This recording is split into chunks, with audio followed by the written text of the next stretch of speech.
Hi mga bibilogs, welcome back to my YouTube channel. So for today's video guys, pupunta po ako ngayon ng Barangay Poblacion ng Muntinlupa. So ayan guys, pinapunta po ako ni ate doon.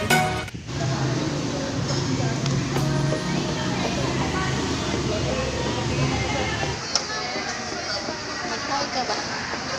Hi. Anong masasabi mo nga tapos na yung kaso nyo? Nagpapasalamat ako kay si Rafi Tulfo na natulungan ako. Salamat sir. Maraming salamat po Senator Idol Rafi Tulfo sa pagtulong nyo po sa ate ko.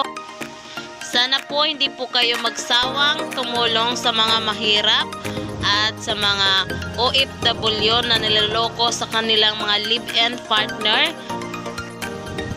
At salamat din po sa mga staff ng poblasyon. Sobrang bait po nila kanina sa amin. At saka po sa staff ni Senator Idol Rafi Tulfo. Maraming salamat po sa paghatid nyo po sa akin kanina dyan sa my hotel. So ayan guys, tapos na yung pag-uusap nila sa barangay. So ayan, pauwi na po kami dyan. Hinatid na po nila ako dyan sa may bandang Subo. So ayan guys.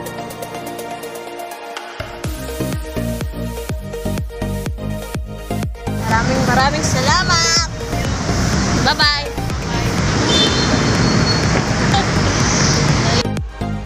So ayan guys, nandito na po ako sa bahay. So ayan po, nakarating ko lang po, galing po ako sa barangay ng Poblacion po. Kasi doon po sila nagkaharap ni Ate Lina and ni Kuya Noel. And ayan guys, ayan po, nagpapasalamat po ako sa mga staff ng barangay Poblacion and yung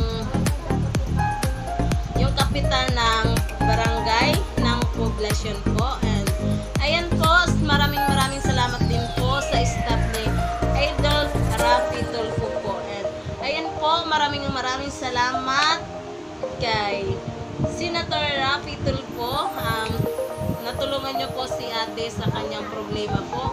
So ayan po, nabalik na po yung mga gamit niya and motor, ATM. So ayan po. Ayan guys, hanggang dito na lang magtatapos ang aking video. And sa mga hindi po nakapag-subscribe sa aking YouTube channel, please subscribe my YouTube channel, Joby Velarde Vlogs. Ayan po, bye-bye! Thank you sa panonood.